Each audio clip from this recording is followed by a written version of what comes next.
Bonjour à tous j'espère que vous allez bien. Petit tour de magie d'intro parce que là, je ne suis pas du tout en train de vous parler. Voilà, j'ai fait mon petit tour de magie, je suis content. S'il vous a plu, tant mieux. S'il vous a pas plu, tant mieux. Ok, vous l'avez peut-être remarqué dans ma voix, peut-être pas, hein, mais si vous l'avez remarqué, ben je suis malade comme un yinche. Du coup, si je tousse ou quoi que ce soit, rien qu'à entendre ma voix, on a compris. J'ai constamment un chat dans la gorge. D'ailleurs, on peut l'entendre, écoutez. Vous avez entendu? Si tu as cliqué sur cette vidéo, ça veut dire que tu as probablement lu le titre de la vidéo. Du coup, tu sais que le Secret d'horreur va tourner sur le thème de l'amitié. Alors si, toi, personnellement, tu as confiance en tes amis, eh ben reste bien jusqu'à la fin de cette vidéo. Et au contraire, si tu n'as pas du tout confiance en tes amis, eh ben reste bien jusqu'à la fin de cette vidéo. Je ne vais pas vous faire attendre plus longtemps et on va directement passer au Secret d'horreur. Donc vous savez très bien que pour favoriser l'anonymat de la personne, je vais choisir un nom totalement aléatoire. Du coup, le premier nom féminin qui me vient en tête, c'est Emily. Ok, la personne s'appelle Emily. Emily nous dit que son histoire s'est passée quand elle était petite et que donc il y a des éléments qui sont très flous. Comme par exemple son âge exact lorsque ça s'est passé. Mais bon, c'est pas trop grave, Emily. On te pardonne, t'inquiète pas. L'histoire se passe pas très loin de là où Emily a grandi quand elle était petite. C'était un endroit où il y avait une rivière, avec plein de cascades, avec des spots de saut et tout ça. Faut savoir que c'est un très bel endroit pour se baigner et nager pendant l'été. L'eau est agréable et très calme. Elle est ni trop froide ni trop chaude, juste à la température idéale. Dans cette fameuse rivière, il y a plein de poissons. Du coup, tu peux prendre tes masques, tes tubas et passer la journée pour observer les poissons. Et en bas de cette fameuse rivière, il y a un lac où, évidemment, il y a un kiosque qui loue des pédalos et des kayaks. Bref, tout ce qu'il faut pour passer une super chouette journée, quoi. Il fait beau, généralement, il y a beaucoup de gens. Et en plus, de tout âge. Il y en a qui viennent pour pique-niquer, pour aller nager, se baigner, faire du pédalo, faire du kayak, voire même pour bronzer ou même pêcher. Bref, il y a plein d'activités.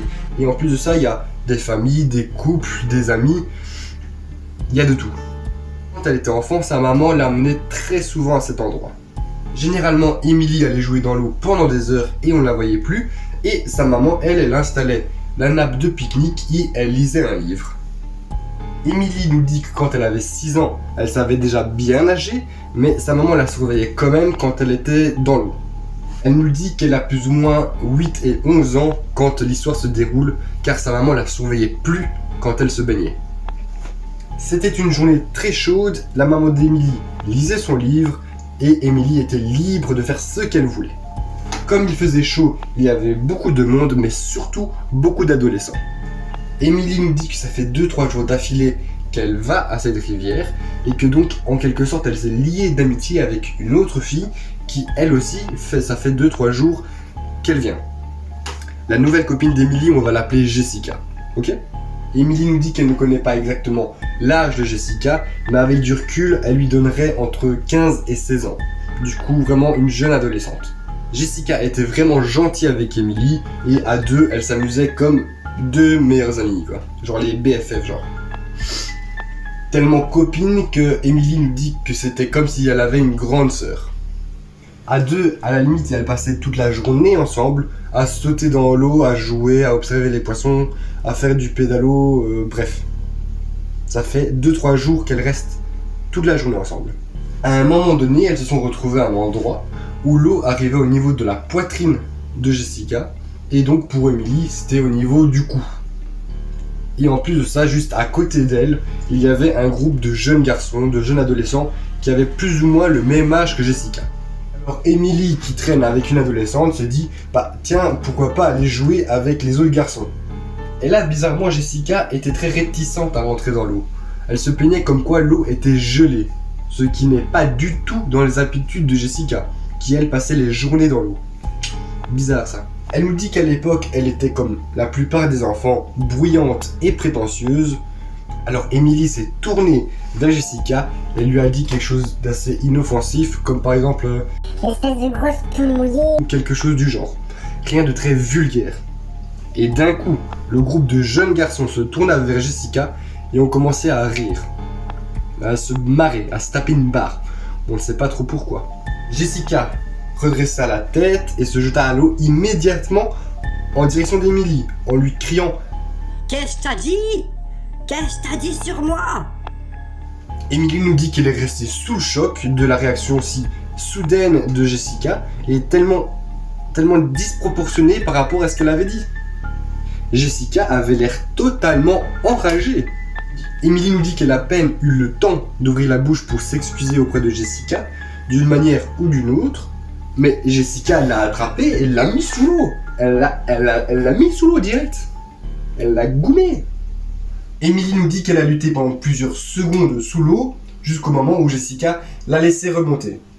Elle pense avoir entendu les garçons protester en arrière-plan, demandant à Jessica de se calmer, mais elle n'est pas convaincue. Elle était un peu... Mais Emily nous dit qu'elle était surtout préoccupée par son amie, par cette fille qui était remplie de haine et qui avait ses deux mains sur ses épaules.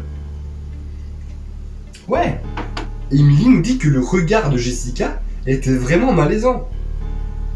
Que son regard était vraiment rempli de haine.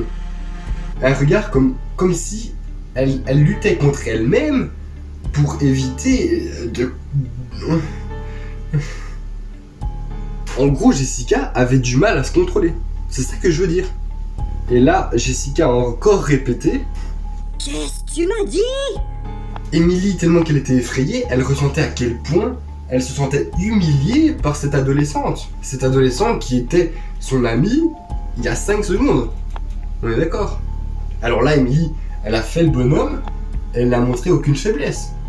Vous savez, le truc super chiant qu'on a déjà tous fait, vous savez, je suis sûr qu'on l'a tous fait. Genre, en plein conflit, tu te mets à rire, tu te mets à rigoler. Tout seul ou bien même avec des amis. Genre, il y a un truc sérieux qui se passe, mais tu te mets à rire. Un fou rire que tu ne contrôles pas du tout. Genre, tu rigoles tellement que tu en oublies la raison. Et ben, c'est ce qu'a fait Emily en fait. Elle a commencé à lui rironner. Et là, du coup, Jessica, elle perd toute sa crédibilité. Ouais.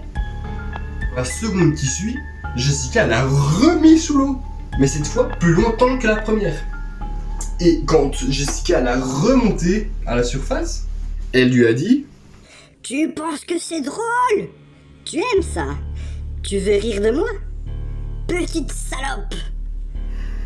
Mais Emily nous dit qu'à ce moment-là, elle crache de l'eau et elle baffe partout. Elle ne savait pas quoi faire ni quoi dire pour que Jessica arrête cette humiliation. La seule chose qu'Emily savait, c'est qu'elle commençait à manquer d'air. Mais elle ne sait toujours pas pourquoi, mais elle a continué à rire.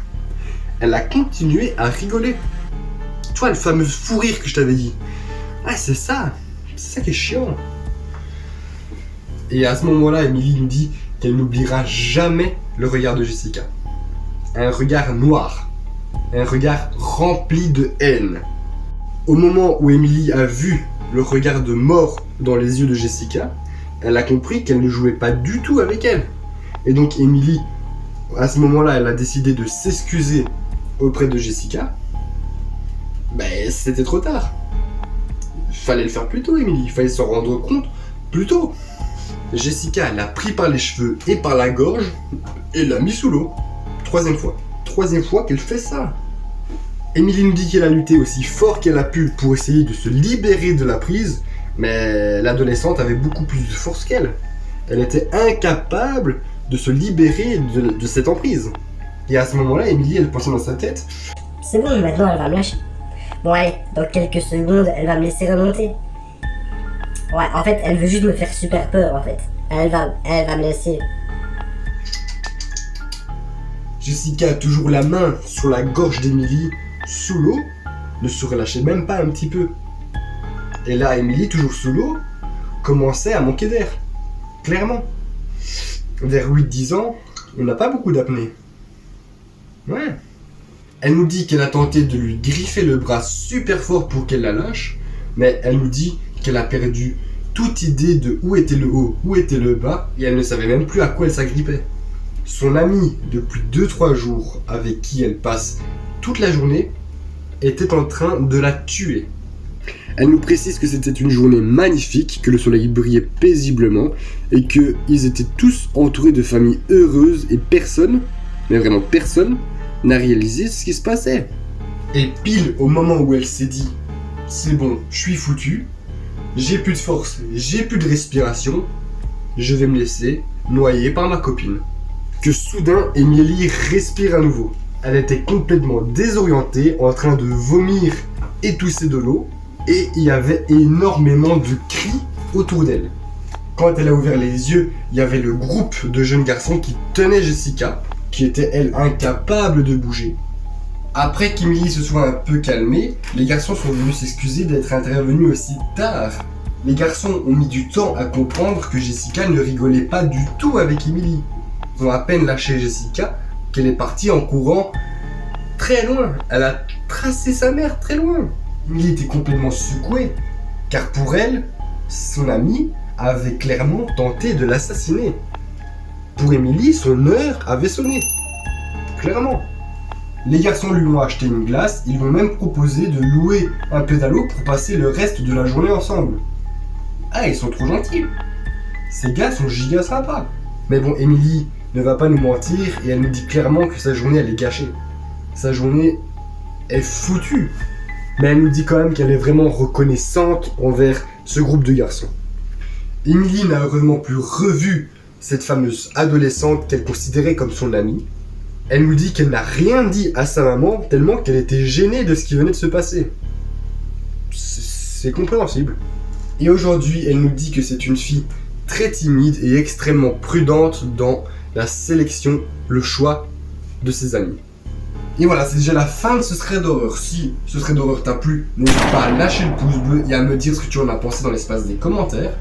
Et en plus de ça, vraiment, si t'es cool, hein, bah tu t'abonnes et t'actives la cloche de notification.